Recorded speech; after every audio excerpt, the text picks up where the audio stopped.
Welcome, ladies and gentlemen, again to the Complete Sinner's Guide and Faith Unaltered.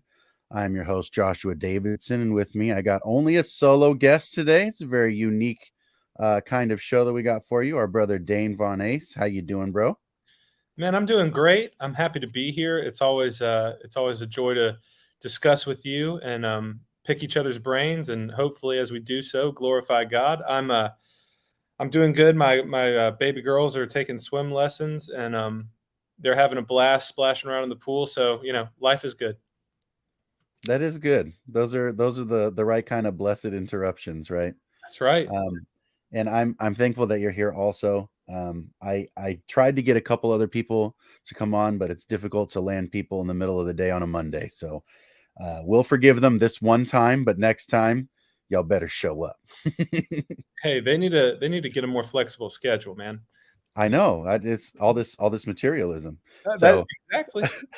You want to talk about that? today, pretty much what we're going to try to dive into to the best of our ability and stumble forward through a range of subjects here that are going to center around why we think we can see a coming end to philosophical materialism as the most prevalent worldview that people are espousing in the more academic world, and let's say the kind of worldview that people are going to try to posit to best explain the world.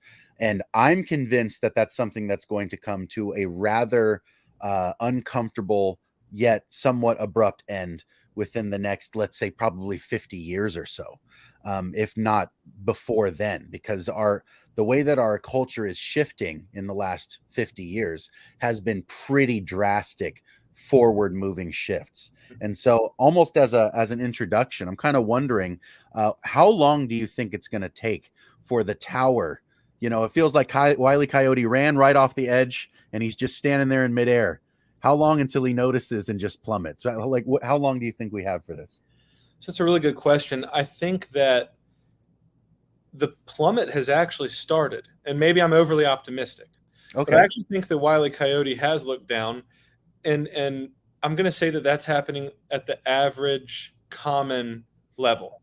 I do think that in the universities and in the academies, there are a lot of tenured professors, and not wishing death upon anybody. I hope they have a long and fulfilling life, but until they die, it's going to stay in the academies because they sort of have to teach this. They're sort of stuck in their ways. They're not going to think outside of this particular box. And even if they are in their private life, they're not going to publish it in their open literature.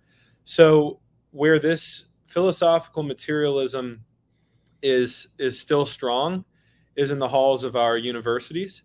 And so I would wager that we're 50 to 100 years from it being exercised out of that. But when you walk around on the streets, when you talk to people, you hear things like "I'm spiritual but not religious," or they're really into their astrology signs, or there's all sorts of things you'll hear. Well, Mercury's in retrograde. That's why I acted this way, or whatever. And so there is we of course want to see people move into Christianity, but there is a growing sense in just the common everyday world view of something out there that doesn't meet the eyes. Yeah, I think that's probably the right way of looking at where we're at right now. Like if we're going to read the landscape, something that we were just discussing before we went live that I think is really relevant to that is the shift that we had in the last, let's say, 25-ish years when the internet became readily available to everybody, and we started using the internet on a regular basis, not just at the library for a research paper, but at homes in our leisure time with things like instant messengers. I remember how you had AOL instant messenger. I don't know if you had that. Mhm. I used to use MySpace and Zanga websites for social networking and uploading pictures for whatever reason. Everybody and their brother somehow immediately learned how to use subtle forms of HTML and put these things up on their pages and edit things, and it was just so immersive so quickly. And not even that's not excluding the even more immediate examples of things like online gameplay, things like that, where you have the same thing that was occurring with, let's say, the satanic panic when people were really knuckling down on playing things like Dungeons and Dragons in the 80s, early 90s, and the way people were concerned. You're no longer participating or operating in real life. You're doing this thing that's out there in this. It's just this thing. It's not connected to real life, and you're doing this thing, and it takes all of your time. You're so devoted to it. Oh, it's going to consume you. And then the internet comes along, and we don't have a problem with that at all. Mm-hmm. Right? And yet we see every day now, after 2.5 decades of using this mechanism, whatever it is, it's hard to classify what it's become, because ultimately it is something of an unseen domain that we all actively participate in, and even perceive as though and behave as though it is as real, if not more real, than the immediate world that you experience with your senses and you live in with your families, in your homes. This microphone's right in front of me, but for all intents and purposes, so are you on the screen. Right. And so for my senses, for my rationality, my consciousness, there is very, very little difference anymore between this physical object here and your presence on this screen and your disembodied voice coming from the speakers. That no longer is a trouble to me. I no longer have a reason to second guess or question what this would mean for me to be able to communicate with you this way. We're using a digital space right now to even have this conversation that doesn't actually have a correspondence to material reality in the same way, because I'm not in your house and you're not in mine. Right. And so even having this conversation, and anybody who's listening to it right now seems to be participating in a domain that is in some real sense unseen. And I think that gives us a landscape and a way to use language that hadn't been used in a long time. People started using words like icons or web domains and things like that. And it's like, well, an icon used to be something really rather specific. And now it's just that thing on my desktop I click. And when I open it, it's this expansive thing. It's a containment. And it has all this stuff inside, this detailed information that I can condense down. And I can make this distillery of all that information into this one little thing, right? And it's like, that's something very remarkable, very unique. And it's not something that was available to the world 100 years ago. And that's fundamentally changed the way that we interact with each other and with the world around us, with our priorities, with our values and duties and responsibilities. It's really remarkable how quickly all those things began to shift. Yeah. Yeah, I agree with everything you just said. And there's a sense in which I cannot physically be with you in your house at this exact moment, but I am spiritually with you. And that's real, because I could say something that brings you joy, spiritual joy. I could say something that makes you feel spiritually sad, right? I can actually affect you in a very real way, all the way from over here, right? And in the past, that was possible in a very slow sense. I mean, you could write a letter to somebody, right? And then your spirit is being kind of conveyed to them through the letter. But now it happens instantly, and there is this sense in which, even though I can't be physically in more than one place at a time, I can be spiritually in more than one place at a time. And that's not something that philosophical materialism can account for, at least not very well. And then I also really like what you were just talking about with how our computer lingo has taken on spiritual overtones, right? So icon is a word for religious art, and one would look at it or venerate it in order to pierce through the veil and contact heaven, right? Now it's a way to pierce through the veil and get into Microsoft Word or into my email or onto the Safari web server. So that's one example, but you could actually look at it in another way too. Avatars are a big thing online, right? This is Right. taking Hindu language of and the avatar in Hinduism is Brahman basically taking on a form and physical reality, right? And Yeah, a less so, subtle form. Yeah, yeah, exactly.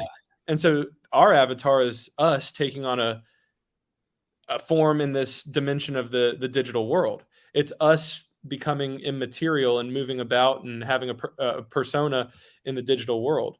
And so, yeah, the internet is a great example of a whole world that has been manifested through human ingenuity, but it has taken on almost a life and a space of its own. And again, it's not something that is material, you know? And I'm not sure it's something that could have been avoided at this point either. It's not as though the scientists were aiming at creating an immaterial landscape by creating, you know, digital data and the ability to interchange and video, you know, broadcasting and all the other things that we're doing. In some sense, that trend began with the invention of what we call television, which is to distance view, right? So television is to be with somebody while not at all being with them. And Right. so it was to break that materialistic boundary, that limitation in some real sense. That limitation had already been removed, even auditorily with things like the telephone or the radio. That kind of broadcasting and all of that is done through material means in a way that is not visible and not like immediate sense data accessible. And so we kind of, you know, what I think we did is take something that would have, let's say, 1,000 years ago have been called magic, to be crude, and because we have a causal mechanism to explain the thing, we now feel comfortable with it existing uncomfortably in that category of the unseen having some real play over the scene. And so I and also touching on something you just mentioned before about avatars in the online space and how people have become so fixated on having an avatar that reflects them in some way that they really desire, is that in making an avatar, you're participating in an ancient worldview in which your physical person, the vessel that you use to inhabit, to enact whatever it is that you're doing in this space, is a symbol of the person, right? It's not disconnected from the person. It's actually the person operating it. But this physical vessel is a symbol of the person that is operating this physical vessel. Me, myself, what I really am is not a bearded white guy. That's just how I appear. That is the appearance that I've been granted, right? But that's not what, or even to be more technical, who I am. Right. And yet in the modern world, we've come to a place where, because we ignored that reality of the unseen operating the scene, and we have these bodies that are symbols of our person, we forgot that this is a symbol. We went and mistook this for the reality and said the soul is a symbol. Right. The soul is a symbol for whatever it is that our brains are actually doing. But our bodies, our brains, our eyes, this physical form, that's the real thing. And the soul is just a symbol. And we flip the world inside out. And Correct. now we have a world that thinks that identity can be reduced to one of three main categories, which would be race, gender, and sexual proclivity, which are all physical form material phenomena, right? Yep. And so identity is not a physical form material phenomena. Identity is one of the things that makes us have to recognize that the world is not the most simplistic. Oh, there's that one thing. I see that one thing. I can reduce it to that one thing. And now I have it. I understand it. You don't really understand a thing without its identity. And to reduce its identity to just the causal mechanisms that are surrounding that thing is really missing what identity is in its most fundamental sense. So I think that participating in the online avatar is actually a weird, let's say, butting of heads in that space to insist that my physical appearance should inform the identity of my avatar. But my avatar is just a representation of who I am. And so in the digital space, we're going back to a mythical structure of I'm the person, the avatar is the symbol, right? Whereas in real life, we pretend the opposite. My avatar is my person and my soul is the symbol. Yeah. And so I'm just interested in that flip flop, right? And how that seems to be playing itself out in the world. And like you said, it's almost like, it's not like the normal person doesn't, if you broke that down for them and said, your avatar's not really you, they'd be like, yeah, I know. Like, Yeah. but they like, how are we not noticing? Mm-hmm. Yeah, I think everything you said there is really insightful. And I agree that the materialistic philosophical mindset was very crude in making us hyperfixated on race, gender, sexual orientation, whatever else it may be. And of course, hyperfixating on that for your identity, you're just looking at the what? You're just looking at the skin cells. You're just looking at the atoms and that, and you're not looking at the heart of the matter, which is the heart and the spirit and the soul and the mind and the psyche. And I think about how God says to Jeremiah, I think it's Jeremiah 1:5. He says, "Before you were formed in the womb, I knew you." There's a sense in which God knew Jeremiah apart from his physical form, right?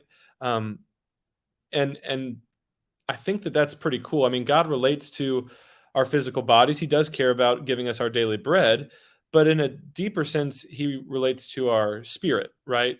Deep calls out to deep, kind of a thing. So, yeah, I think materialism warped that, and I love the way you said it. You said it turned it inside out, or something along those lines. And yeah, the internet age is doing the exact opposite now. So the avatar symbolizes you, and it doesn't have to look like you. You could be a pink panda, right? And Exactly. Yeah, my identity could be something that has no correspondence to my physical vessel now. exactly. And so it's really cool seeing how that's playing out. And I think that it is just a good touchstone or a good example of how philosophical materialism is not the way the average person is operating anymore. They may not have the same language around all this that you and I would, but um, that's not on their mind. They know there's something deeper going on within them and outside of them as well. There is a real shift where people are saying, okay, you can't reduce the universe down to just atoms and quarks. There's something of a metaphysic. There's something that binds all this together. There's something that transcends that which can be touched, tasted, smelled. There's something. There's an underlying thing beyond that, and even like a secular atheist is starting to act that way when they talk about dark matter, dark energy, quantum fields of vibration. And so it's interesting that even the non-religious are trying to move away from philosophical materialism. When even the non-religious are doing that, it's lost its power, right? And I think also there's something lurking in the way that, because you mentioned earlier that in academia, in the universities, this materialism still lingers, and yet in the academic world, and especially in the universities right now, there's a huge push for this like political agenda about identity. And that political agenda about identity is exactly this: my physical vessel no longer has to have any correspondence to what I consider my identity, Hmm. and I can, from within, through something that I can't quantify or define, because I don't want to be qualified under the religious worldview, because that has implications about having a traditional view of how things ought to be. If I can get rid of the religious baggage of thinking that certain things have to be certain ways and moral categories and so forth, let me dissolve that and live in a materialistic world, but in there be so unsatisfied with the reduction of my person to any of my one qualities, unless I get to choose which quality it is and what it means. I'm self-identifying. No longer is the identity something that's a social negotiation that happens between me and society. Now it's something that I get to define in my idiosyncrasy and try to make an enforcement, an imposition onto society of what I think my personal consciousness means or represents, right? And so that disconnect between the physical and the consciousness is appearing as something jester like rather than something revelatory. And I think that's because the world has become so inside out or upside down, or however you want to look at that, is that the only way for this to manifest in any way that's recognizable anymore is for it to look absolutely silly and out of place. And so we have this revolutionary thing happening right now where, you know, instead of being a punk rocker, if you want to be the most anti establishment and against the grain that you can be, you become a conservative, you become a Christian, you become a religious person, you become this.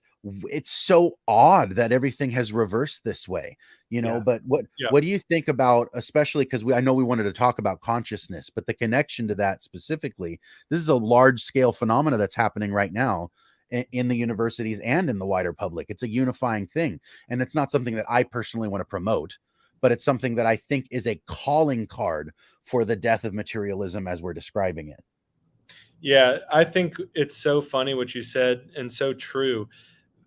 Now, if you want to be a rebel, it's like get married in a monogamous heterosexual relationship, have kids, and raise them in the church. You know, that's what rebellion looks like now, because our whole culture went like full swing into debauchery and sexual liberation, and you know, work on your own self and your career. Don't worry about having kids, and you know, whatever else is out there in our culture. And so now it's like I'm a conservative that's just trying to be the best dad possible, and I love Jesus. Like, and people are like, oh, that's You're an out there, man. extremist now. You're an extremist.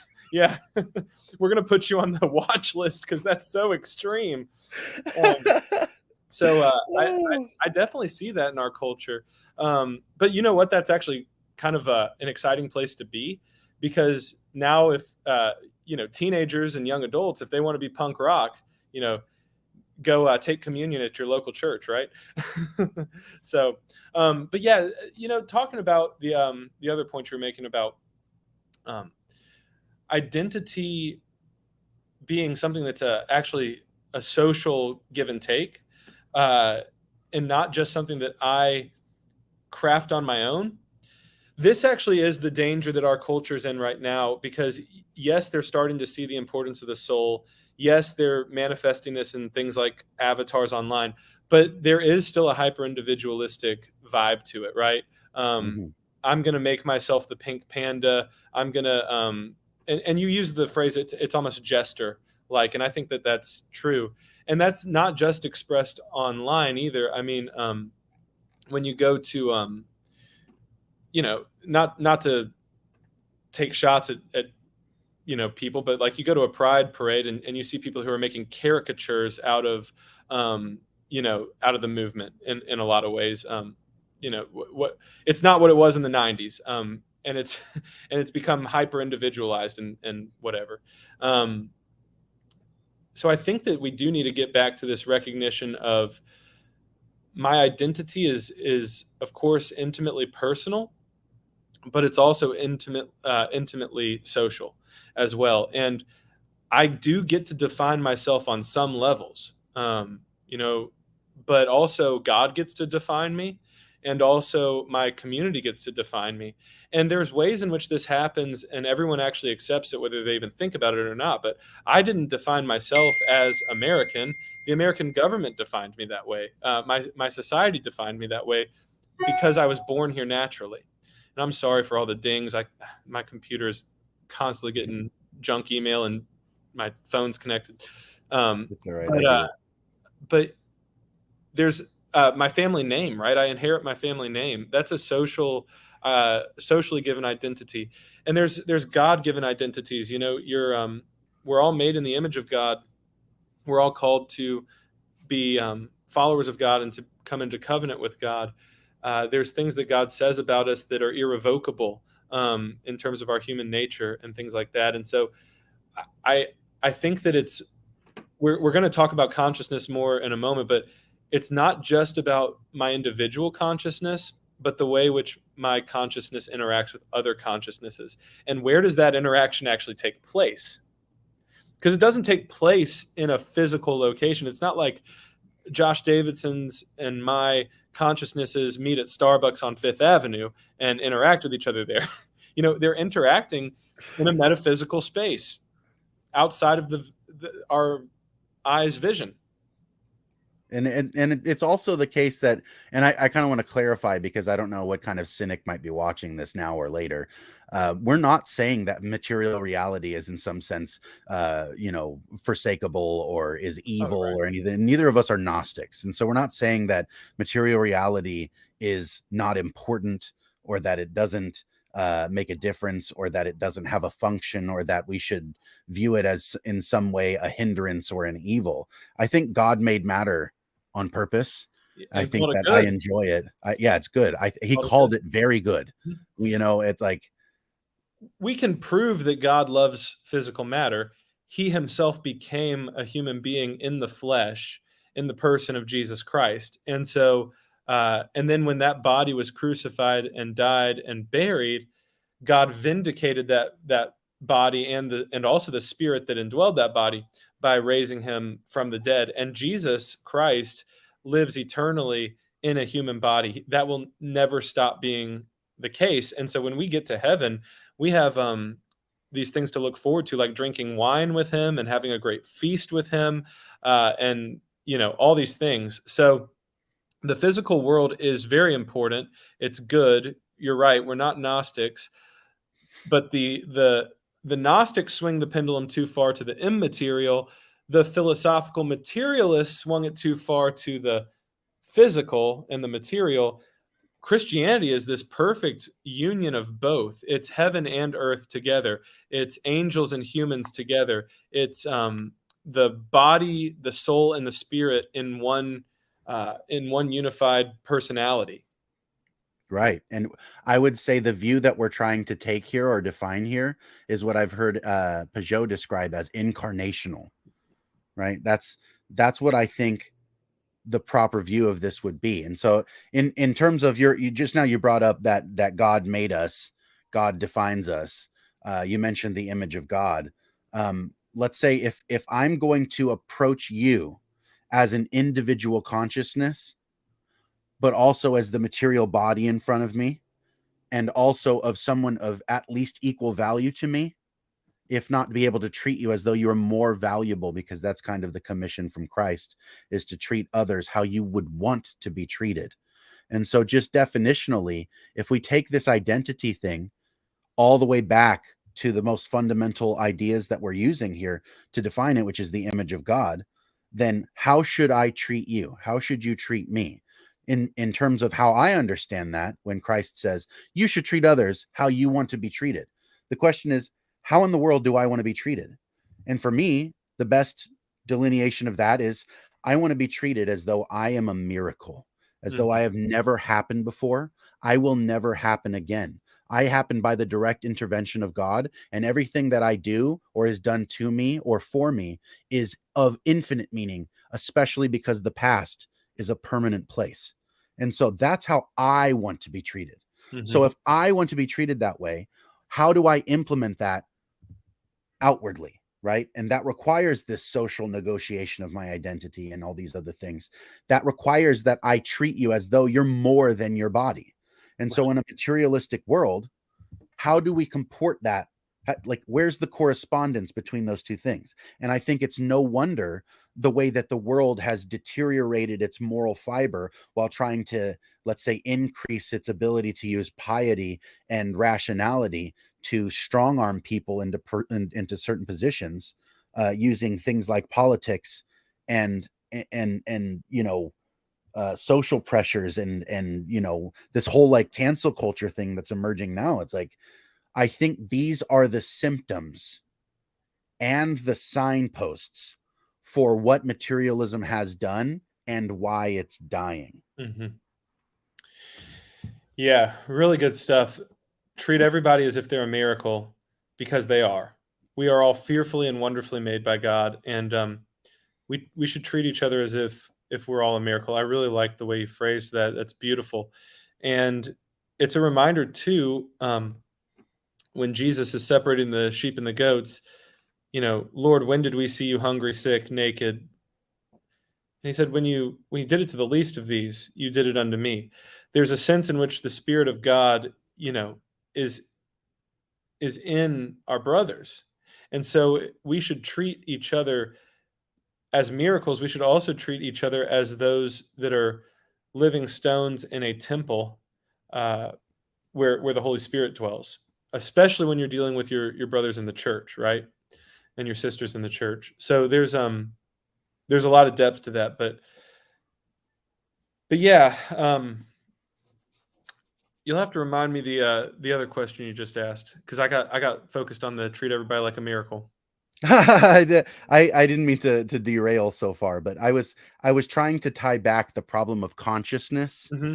and material, and their unity together back to the image of God in Adam. When God, so Hmm. let's say God, I'll rephrase it. God made Adam in the garden. God made him out of physical stuff, out of the earth itself, matter, Yep. material.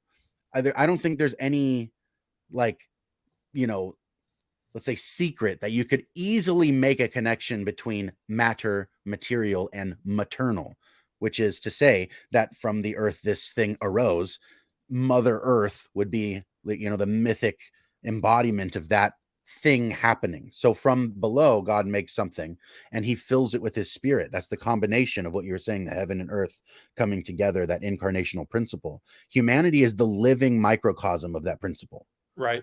Right. And so us coming together, the earth and the breathing, and God says, once the breathing and the earth came together, now you have nefesh, you have a living spirit. Yeah. So I was trying to kind of make the connection back to what you had said before about this connection, while nuancing the fact that we're not saying that material is evil. We're Hmm. saying that material is a lower reality. Hmm.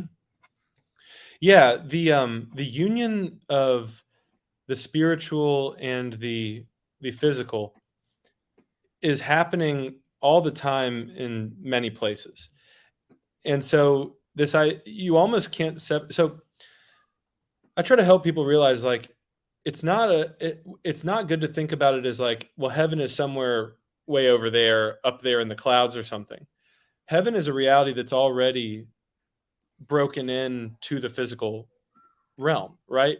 And vice versa, because Jesus' human body is in the heavenly realm, and the thief on the cross, his human body, well, maybe he might not have had his resurrection yet, but Moses and Elijah certainly have, and we many of us believe Theotokos has. So the physical realm is also broken into the spiritual realm.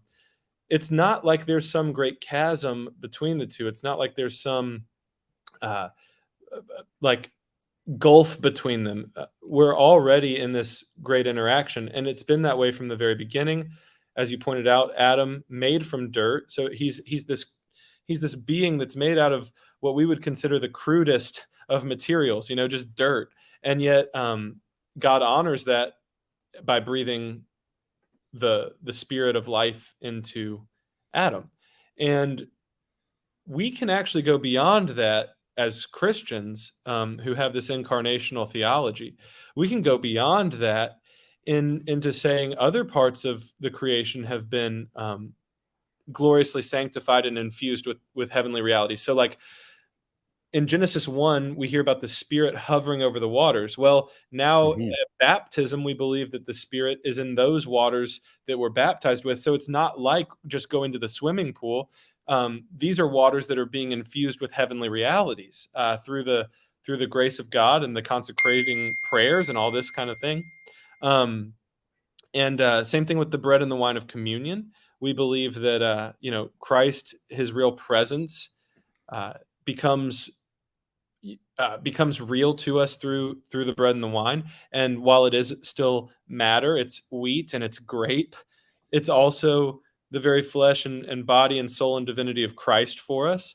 And we could go on and on down the list of ways that heaven and earth are meeting each other even beyond just human bodies. And one Bible passage I wanted to bring up at some point during our conversation is uh, 2 Kings 6, where Elisha and his disciple are surrounded by enemy armies. The disciple's freaking out. He thinks they're going to die and be captured.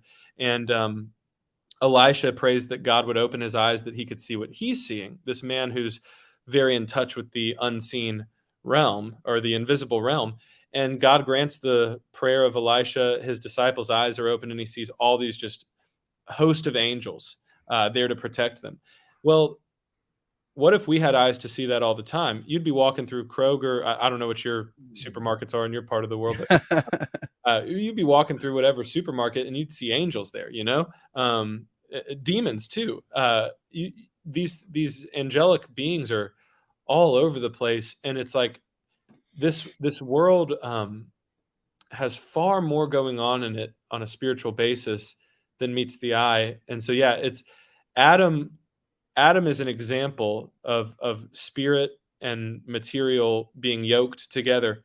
Adam is an example, but that has a ripple effect to basically every single part of this world, to such a degree that we can hear the psalmist say, "Where could I go from your spirit? If I go to heaven, you're there. If I go to Sheol, you're there. If I go to the depths of the ocean, you're there." And it's this way of saying, like, the spiritual heavenly realities permeate this whole place. Right. It reminds me of the glory of the Lord covers the earth as the water covers the sea. Yeah. You Yeah, know, like and that's right. it's immersive. It's completely immersive. The way the waters cover the sea is holistic. It fills the holes and then some. It makes a level surface of itself over the top of it. Like saturation is, I think, the right way of thinking about it is, that if the world was made of water, there'd be so much of God in it. It would be like, like a syrup. Yeah. I like that. I like that a lot. Well, and So let me ask you a question just for clarity, because I'm curious how we can parse this out. Consciousness is a spiritual reality? Is consciousness the same thing as your spirit or soul? yeah. Is this an encompassed thing, like a faculty? What are we talking about here? So it's a good question. I don't want to say that I have a authoritative stance on this. So this is just the musings of one, Tennessean pastor. I would associate consciousness with our spirit. I think it is. I think it's almost like a more modern way of talking about our spirit. I believe in what's called a tripartite human being, so that we're body, soul, and spirit. The body is really easy to define. It's all the matter. It's our teeth and our veins and our blood and our skin and our organs, anything that is matter. I think that the soul is that which is our inner life that really only we experience, and of course God can see. But it's the emotions, it's the thoughts, it's the way we kind of process things on the inside. And then the spirit is that which can actually transcend our body and move both in and outside of us. And people know what I'm talking about. When your fun aunt opens the door to get to Christmas dinner, the whole room changes because she's there and her spirit is exuding and radiating out of her, and you feel it. And you're like, oh, the room is a better place because she's in it. That wasn't her physical body that made that happen. It was her consciousness and her spiritual radiance. And then vice versa, when your mean old cousin Bobby enters the room and you're like, oh gosh, I have to deal with him. And, Oh, dang it, Bobby. he's here now. So, and that can be a damper on the atmosphere. That's actually something that is transcending that person's body and affecting you in a way that their physical bodies can't really do. So I think consciousness and our spirit are interwoven. I think consciousness is also interwoven into our soul. So it may also be a something that the soul is attached to as well. But I know it's an immaterial thing, right? And you can actually prove this at least through people's personal experiences and anecdotally. You can prove this in the fact that people that are presumed to be in comas or vegetative states, when they wake up, they talk about all these experiences they've been having, right?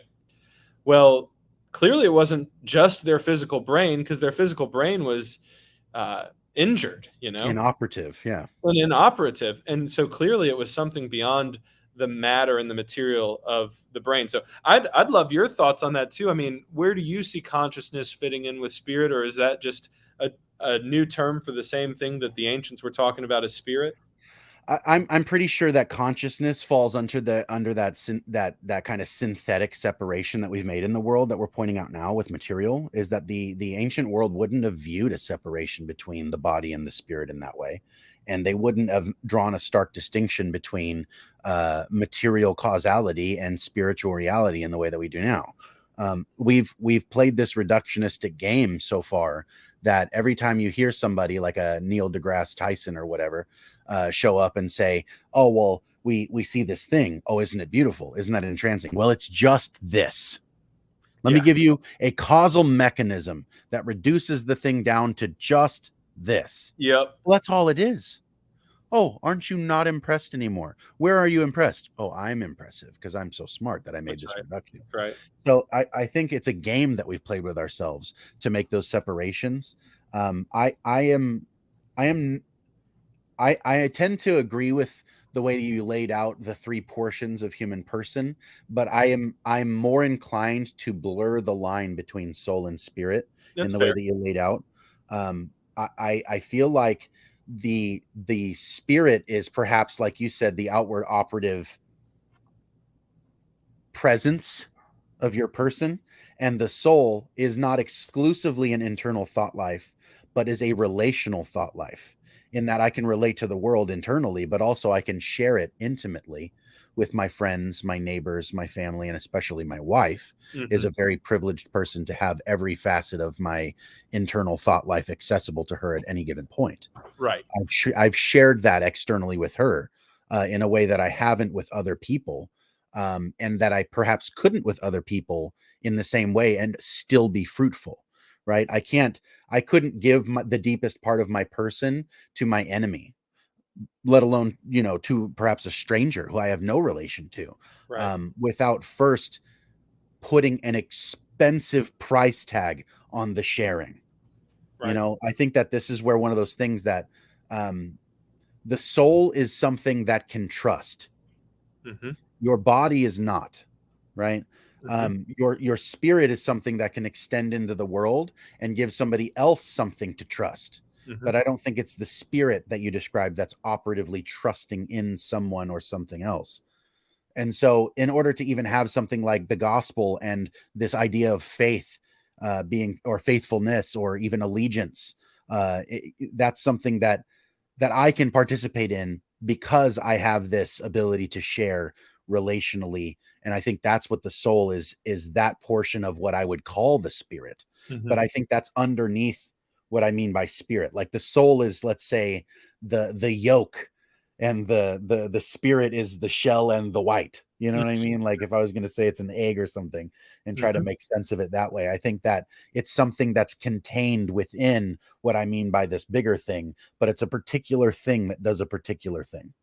Yeah, that's I can jive with all that. I think the Bible makes a distinction between spirit and soul, but I also think that it blurs those lines, like you're saying. And so there's the sense in which the Trinity may be a helpful way to approach it, because Jesus says the Father is in me, and if you've seen the Father, or if you've seen me, you've seen the Father, right? And so there's a sense in which it's like, well, the soul is in the spirit, or vice versa. And if you've seen the soul, you've seen the spirit, or vice versa. So I think that you're right. Those two are inherently yoked together, and yet there's some differences there as well. You know, the other thing you were talking about was like your body doesn't trust, right? Your consciousness, your spirit, your soul. These are the parts of you that are going to be able to trust. And that's true for almost all of these intangible, immaterial experiences that we have, right? So like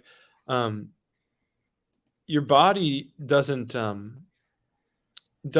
feel or sense the honor in someone else.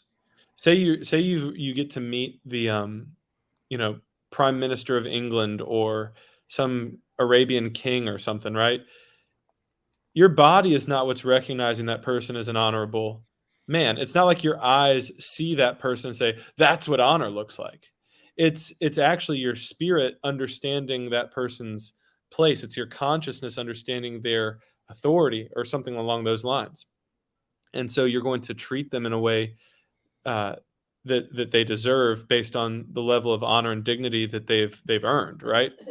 And so I think that those are spiritual realities that we live with every day, and I don't think philosophical materialism ever had an answer to that, and they almost just acted like, "Well, just don't worry about it," right? um, Yeah, well, and like I said, that's kind of the reductionistic game that I was talking about.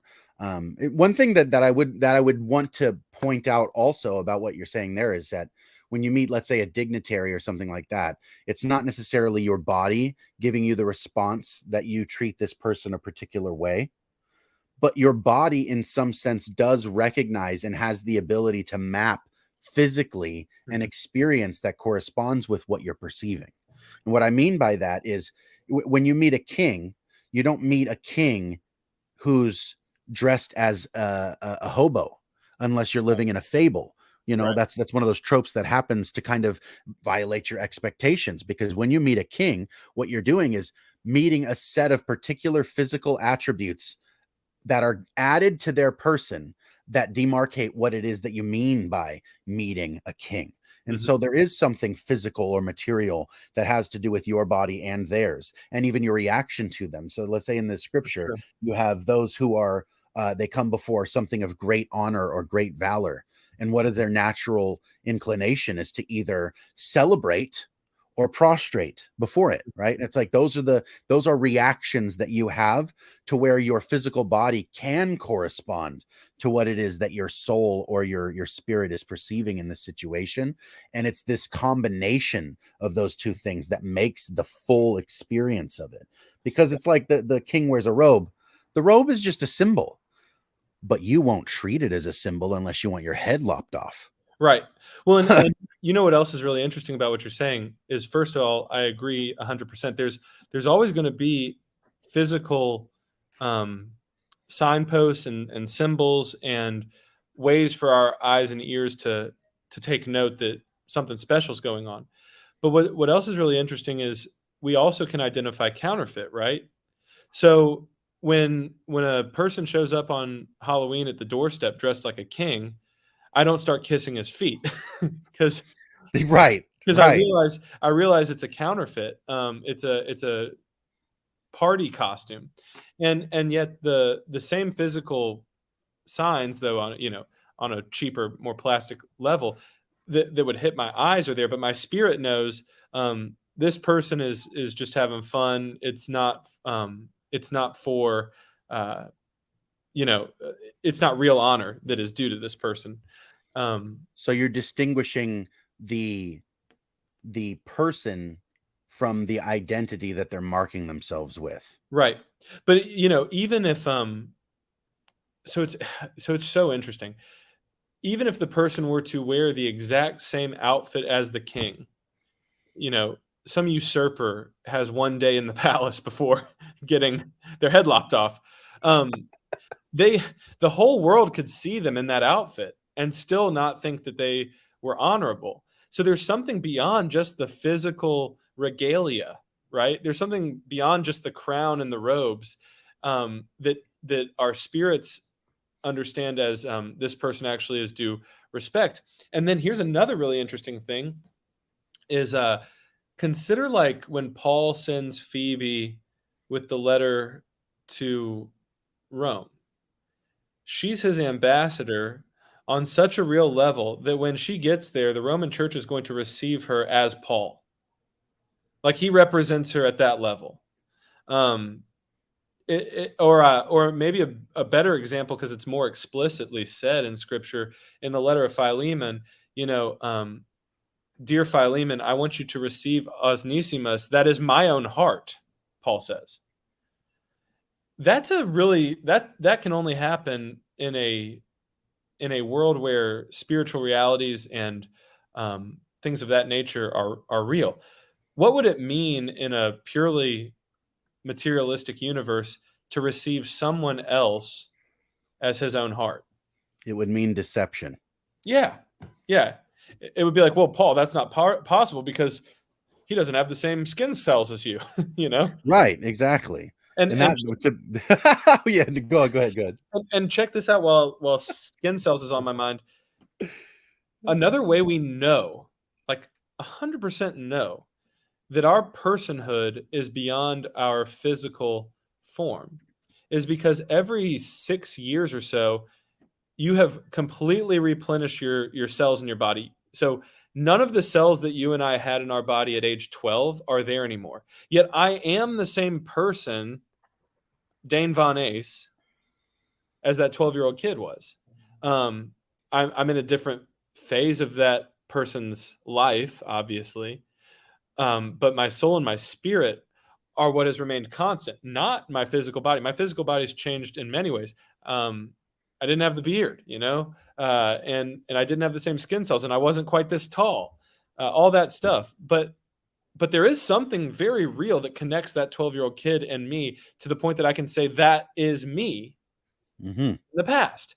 Now, I don't know how someone with a purely materialistic view, and I'm not trying to strawman or caricature the view, but if you really are reducing things down to pure physical matter, well, I am made up of entirely different matter at this point in my life than I was when I was 12, and that's a scientific fact. Our skin cells fall off, and we replenish them with new ones, and then we dust them off of our shelves. and throw them in the trash. Oh man, yes. Okay, so that's actually a really good point, and that comes back to the idea of the consciousness and how it's intrinsically tied to your body but isn't reduced to your body. You aren't the same person that you were when you were 12, but you're also not the same cells as you were when you were 12, yet you remain the same identity as you were when you were 12. And I believe I learned this from Dr. Peterson, was the way to look at that which is most real is that which remains across sets of transformation. Yeah, right. That's good. That's the most real part of you, because you don't just exist in space as matter. You don't just exist in time as moving matter. You exist across space and time simultaneously. And all of that finds its unity in what we call Dane, right? But also each individual phase is wholly itself. 12-year-old Dane, thankfully, isn't the one I'm talking to right now. Yeah, that dude was a jerk. I'm sure he was immature. Yeah, that's the way to put it. But Dane now is number one, and so like if we can take this idea and kind of run with it, I think that there's a lot more that could be drawn out of the fact that I'm not the same person that I was when I lived my life, let's say BC, right? Before Christ, right? So after I have this ridiculous revolutionary transformation in my person, in my perception, in my thinking, in my acting, in my reacting, in just about every facet of what I mean by me, except for that retainable portion of my identity that makes me what I mean by I and me, right? That's the thing that somehow I retain across all the sets of transformation, right? And let's say you could do damage to my physical body. You could cut off my right hand or my left hand or whatever. I would lose certain parts of how I express my identity, but I would not lose my identity. Right. And this is something that's so deeply applicable that people use a similar form of argumentation to establish the humanness of what we consider a fetus during gestation as an argument against the idea of abortion being permissible or should be a human right or whatever. You have to define what you even mean by human to have a human right, right? But this is, and it goes so much deeper than just the political world, but that's just an immediate low level application of what it is we're talking about up here, is that this has implications all the way down, right? And so if you take that away, You take away the transcendent identity that goes across all sets of transformation. You remove that, and now what do I have? I have only what remains is my idiosyncrasies right now, and that's all I have to identify in or with. And no wonder I would identify with whatever flavor of the week is happening to be put before me by Mother Media, the fourth branch of the government, going to tell me how I should think and react and be, what my identity is, and how I'm allowed to define it, or who's allowed to define it, and how far I can make my definition stretch out into the world, right?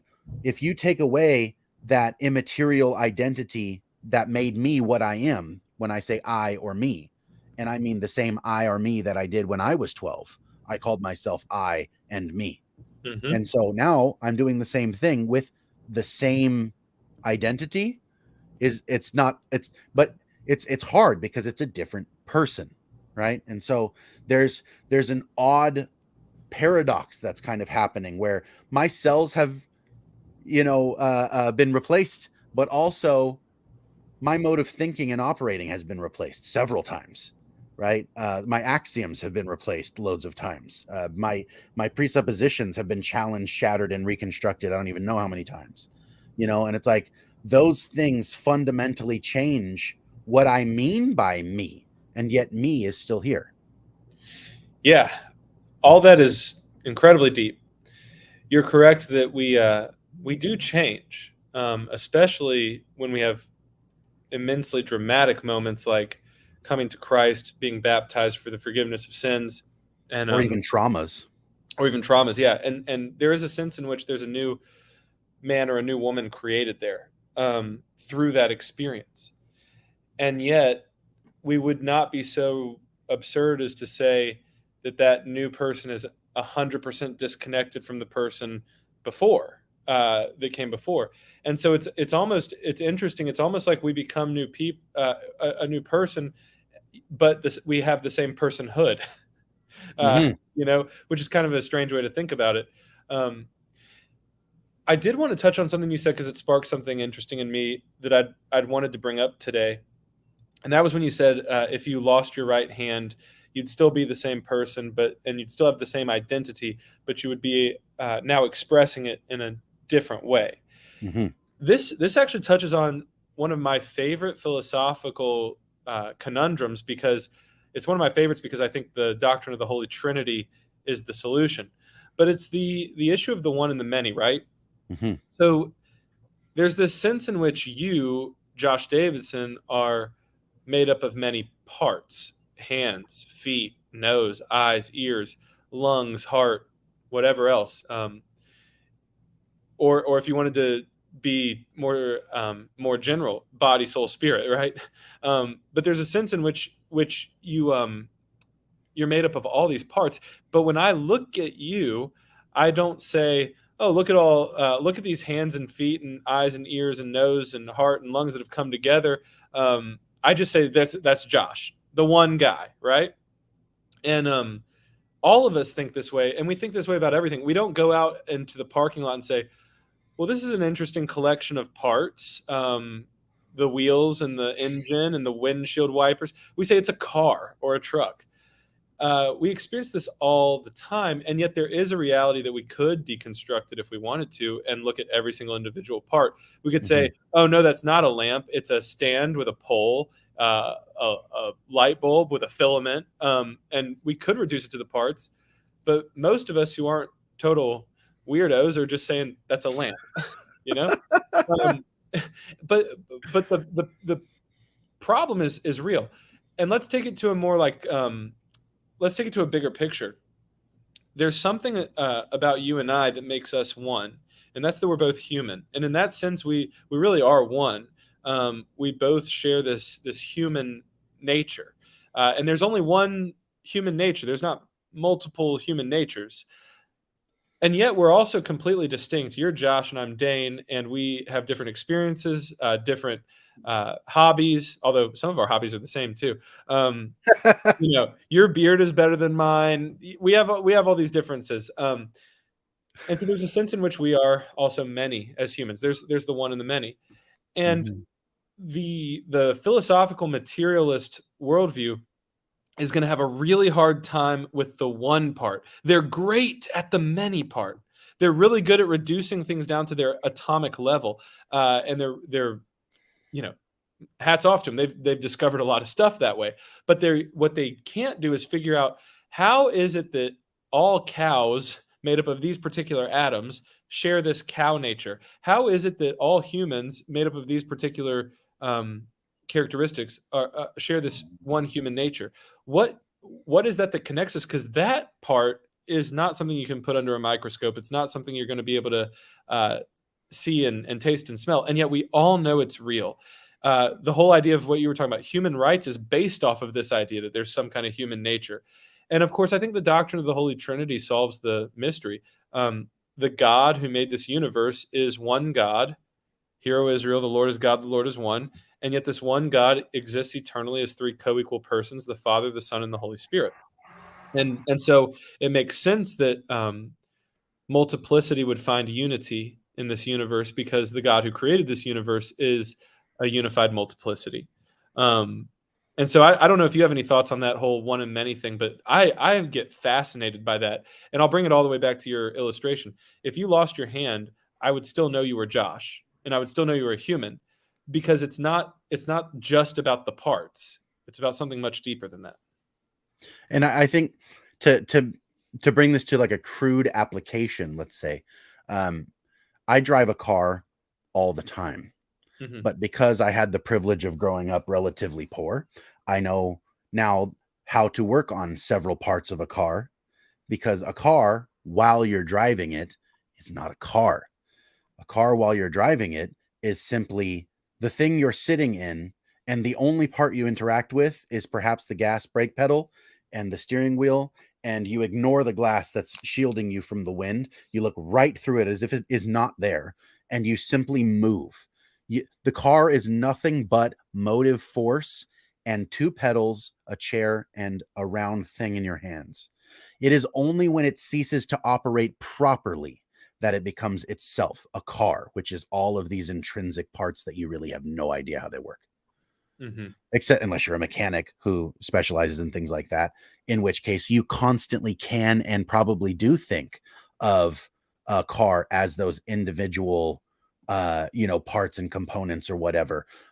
What you're going to do instead, if you think about the car that way, is while you're driving around, you can become more consciously aware of how the thing is operating in the way that it ought to operate. Mm-hmm. But for the most part, the car only becomes its constituent elements when they make themselves relevant to you irrevocably by stopping their function. They just stop working, and there you are sitting on the side of the road looking at this giant thing that you don't know and don't understand anymore, because Right. 5 minutes ago it was working fine, but now it's not that thing anymore. You were wrong. It's something else now.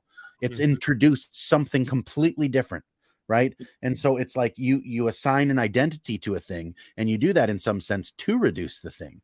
But also, it's underneath that, like the icon on your computer, you open it up and there's all this stuff inside. And Mm-hmm. for the convenience of remembering that stuff, but not in an individual immediate way, you reduce all that stuff into the icon and you hide it right there on your desktop. You Yeah. do the same thing consciously or subconsciously with most everything you interact with. And so a car, or the electricity in your home, or even your body, for example, you begin to have aches and pains and sicknesses and things like that. And now those things become more relevant to you. You get to interact with them as the individual thing. But insofar as they're operating properly, you are designed to perceive primarily or even only its unity. That's Mm-hmm. what you're made for. And I've heard Peugeot go so far as to say that being the ability to perceive unity in the world is one of the things that makes us in the image of God. Yeah. And Yeah. there's really very little to account for the fact that you can perceive unities at all, right? There's very little reason for me to look at the chair that I'm sitting on or this microphone that's recording my voice and say that's one thing.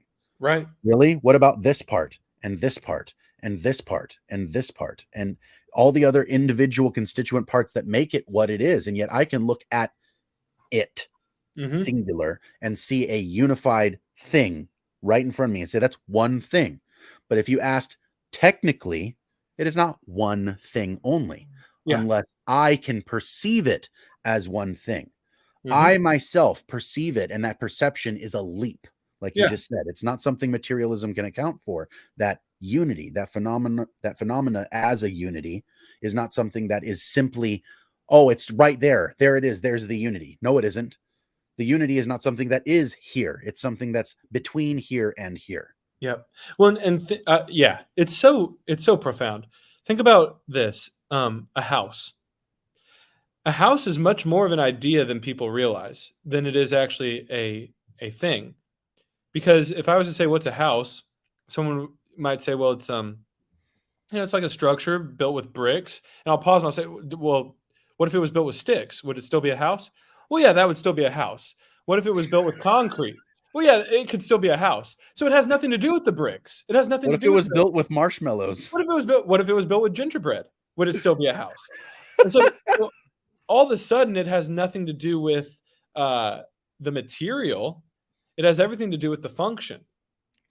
And that's the thing, is we can actually see, because of our experiences with things, that some material participates in an identity better than other material. Right. Hence why you listed all things that you could actually build with. And I said, what about marshmallows? You don't build with marshmallows because they cannot properly participate in the identity of house. They Yes. don't fit. And check this out too. There is grocery store-ness.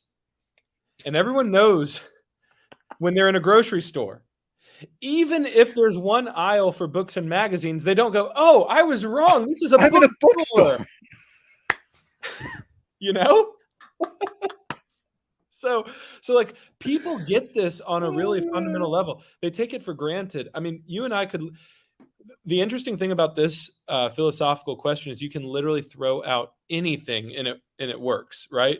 Because there's always going to be uh, a principle or a essence that unifies things, but you could also reduce it to its parts, or say, well, this one that seems to fit that category had this oddity, like the grocery store that has an aisle full of books.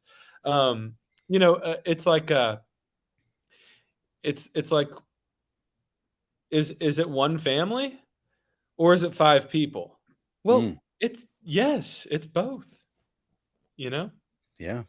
so it's a deep question that I think Christianity makes a lot of sense out of it. And obviously I'm very biased. I'm a Bible thumping Christian pastor and a Hoorah. believer that it's the one true religion. But like I don't know how a Unitarian God with a lowercase g would pull off this universe. A God who is himself or itself or herself just a singular uh, just a singular entity. I don't know how it pulls off a universe where we see multiplicity unified together. Like I don't see how the God of Islam pulls that off. You know what I mean? I just don't see it. But the Trinity, it makes perfect sense. Father, Son, and Holy Spirit, they're one, and so there's the unity. Father, Son, and Holy Spirit, they're three. There's the plurality. We actually got I know that you said you were short on time here. We have a question from the audience that I think is really interesting. Yeah, and I can keep going. I just don't want to keep the wife waiting on me for too long. Okay, okay. So then I'll leave it up to you. Would you like to go over the church and what we should do about this reductionism, what we haven't done so far, perhaps? Let's To part let's part two that because there's so much Okay, to say, and let's do the audience questions. okay, And let's honor the fact that they're here with us. fair enough. Okay, so we have from Ethan Bergen. Um, would all of this mean, and by all of this, I'm assuming he means what we're talking about, this reducing to its physical parts. Would all this mean that defining woman by only biological terms is wrong as well? Yes, a woman is more than her biology. That's a good start, and there is a particular type of biology that women have, but this is why I'm assuming Ethan is concerned with some of the transgender debates that are going on. This is Yeah, I why I think actually this is think, likely a political question. Yeah. yeah, I actually think this is why conservatives sometimes make a mistake in this conversation by saying, well, a man is XY and a woman is XX, Hmm. because there are chromosomal abnormalities. You can be XXY, and there are men who are XXY that are still fertile, right? So it's more than just being XY or XX. There's all sorts of chromosomal abnormalities, and they are very rare, but they're out there, right? So um, a woman is certainly much more than just her biology. And a man is certainly much more than his biology, but neither one is less than that, right? Um, so I think that a better way of talking about the question that's going on in our political world of what is a woman, what is a man, the way I like to answer it, and I have to give props to Catholic apologist Trent Horn for this one. Women are those who are naturally ordered towards gestation. Men are those who are naturally ordered towards impregnating. I think that's a better way to talk about it than just XX or XY. I don't know. What do you think? I think that to say that the only problem I would have with this with saying no to this question is the word only. Mm-hmm. Right?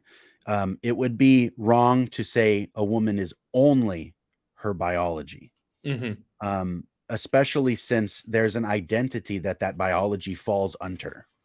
The biology itself is not the identity.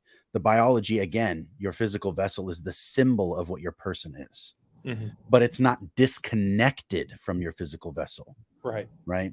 And especially since we don't believe that nature is responsible pure and simple by itself for any part of you, including your biology. We believe that what we mean by nature is design, right? And so that added fundamental backdrop to what it is that we're talking about here. Physical biology is intentional, right? But it shouldn't be the only thing that we use to view this question or this thing, because again, like you said, if we want to reduce it to that, then you always have the fringe and the Mm-hmm. exception.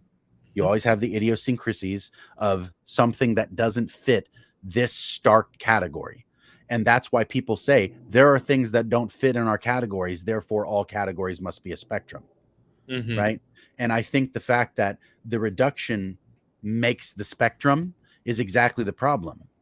There's no spectrum of identity to who I am, unless you Right. want to talk about how I behave or display that identity over time.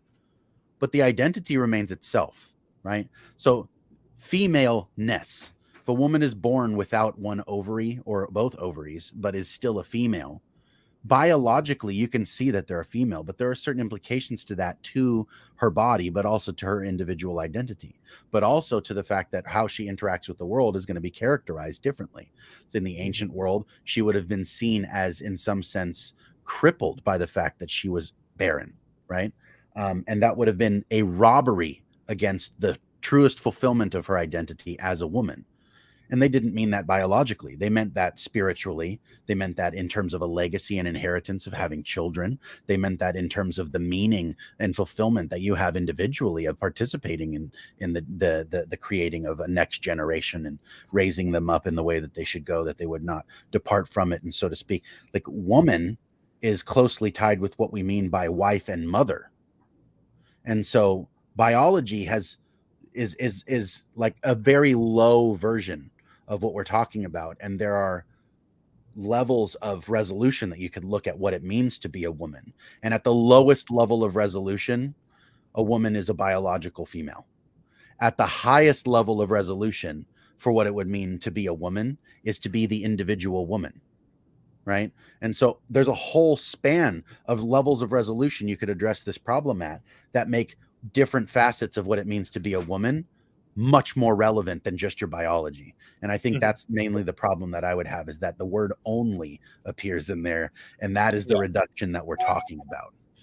Yeah, I agree with you. It's the word only in there that is a sticking point for me. Clearly, biology is an important part of womanhood. It's just not the only part of womanhood, and vice versa. Biology is a important part of manhood, but it's not the only part of it. And you mentioned women who have experienced things in their body that have not worked properly, right? Or a body part gets removed. If a woman has a hysterectomy or a double mastectomy, we still recognize her as fully woman.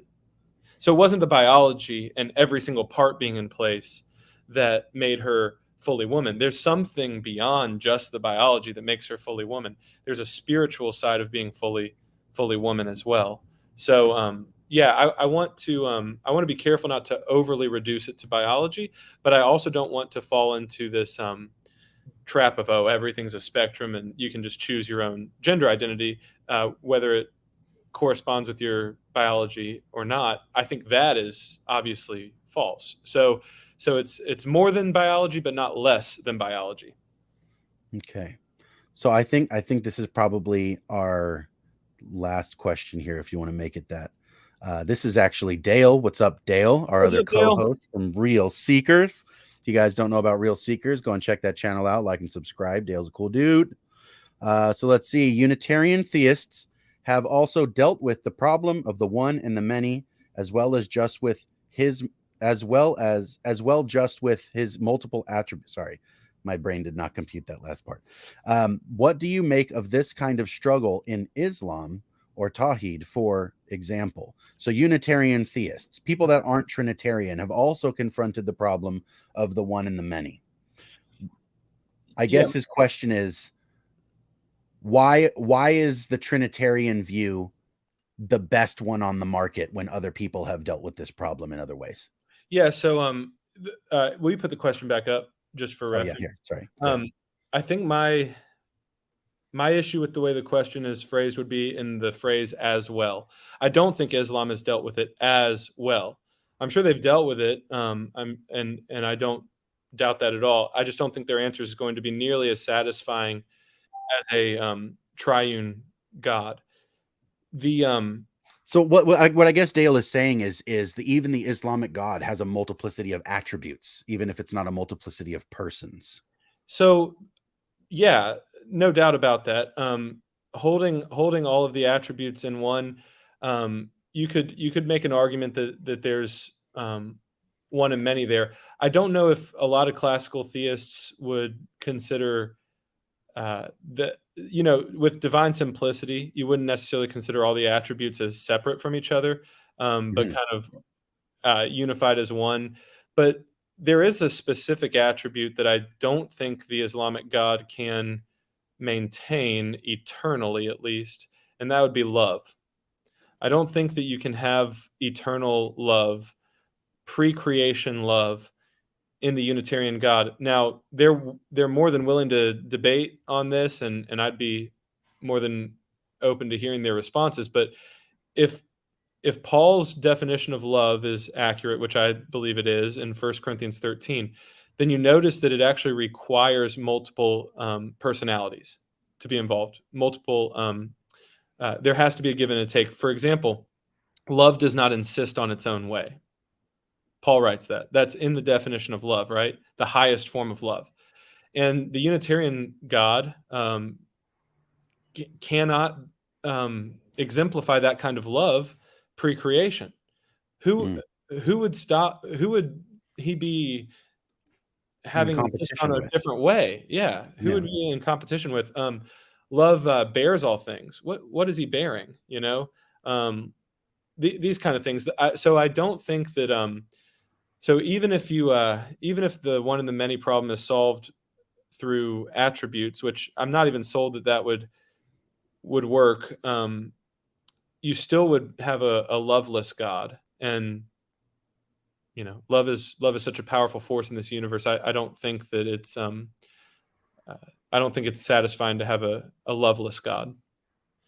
I think that's probably one of the best answers that I could think of for Dale's question.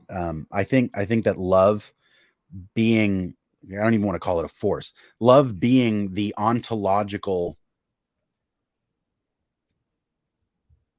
reality of the unities that we perceive. Mm-hmm.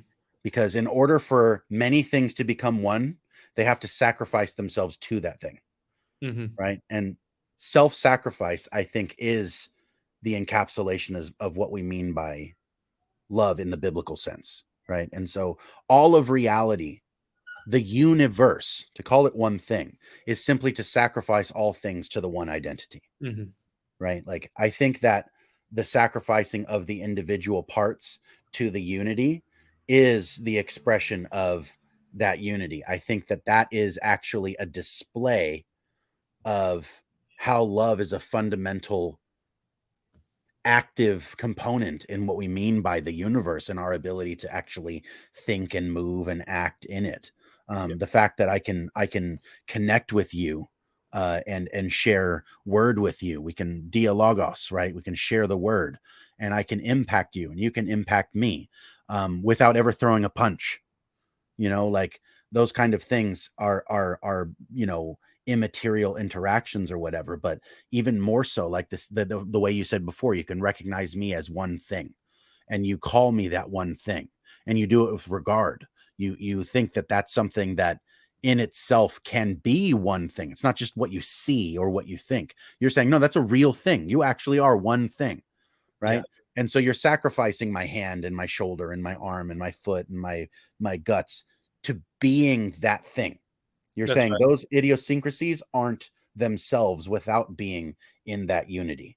And I think love is the right word for what it would take in order for that to happen relationally, spiritually, and physically throughout all of our interactions in the world. It seems that it makes the most sense that a God who in himself is a containment of love and community while being multiplicity and unity is making an expression of himself out Mm-hmm. loud in the world, right? Like, he's making an expression of himself by creating.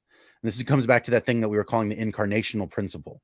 It's like the world is a display of God's, let's say, creative enterprise, right? And I think that's a lot of the reason why humans have a creative enterprise. And by the way, this is something that I think we're going to bring up big time in the next episode that we do about this, is art and architecture and entertainment and storytelling and mythology and things like that, and how those things also play play into the fact that materialism is slowly going belly up, Yeah.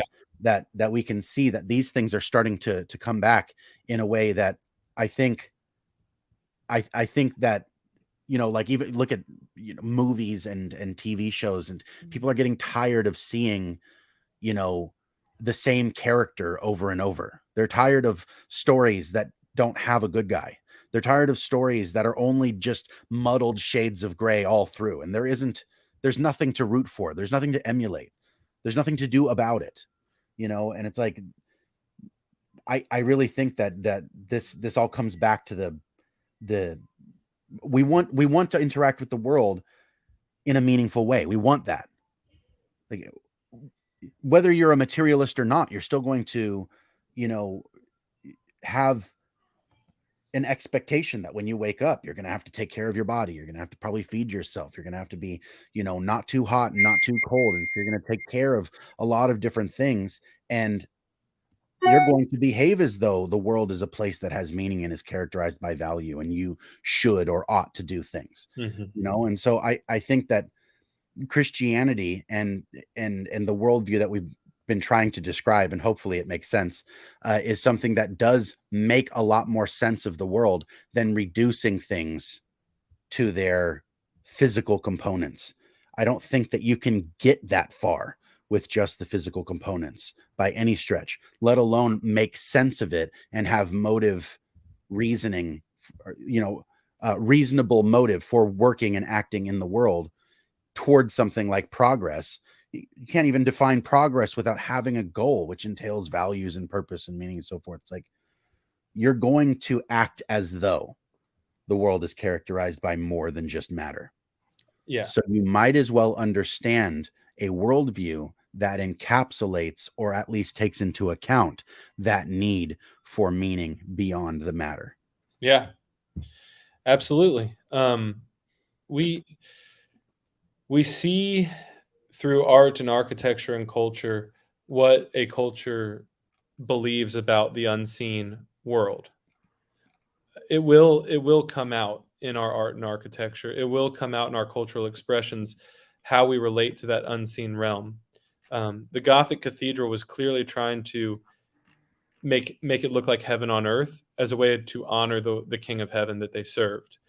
A Soviet bloc building was to demoralize and humiliate the people with just how ugly it is, and to show you that the one who built it really doesn't care about you, um, and to suck out the beauty of the world, right? So that you would just get in the bread line and keep your head down. So culture definitely displays something about how we relate to the unseen world. It will show what the worldview of a culture really is, and I do think that our art and our architecture and our culture for so long was reflecting a materialistic mindset, and also like a postmodern, no such thing as truth, nothing really matters mindset. But I think that we're emerging out of that. I think there's evidence for that in music and art and architecture right now, and so I'm encouraged by that. So that'll be fun to talk about next time we do a show. I wanted to make one more comment around the Trinitarian God versus the Unitarian God, um, Okay. around goodness and beauty as well. So God says to Adam when he creates him, it's the first time we hear the phrase "not good." He says it's not good that he's alone, and we know that God is good. So what does that tell us? God's never alone. If being alone is bad, then God is never alone. Um, Mm. and so the Trinity would make sense out of that. And I think that actually ties in here to what we're talking about, because in a purely materialistic universe, if you could provide for your own needs, like say, just hypothetically, say you were in a room all alone, and every 3 hours, really good food and really good drink just appeared out of thin air, and you ate it and you were sustained. Um, that wouldn't be good. Well, why not? Right? Why would that not be good? You're sustained. Your physical body's nourished. You're okay. Let's say it was even a really big room with great exercise equipment, so you could exercise too, and books, and you could read. But it still wouldn't be good because of the isolation, right? And so our spirits understand what materialism can't explain. Our spirits understand it's not good to be alone. Well, that's to me that's because we're made in the image of the one and three God, right?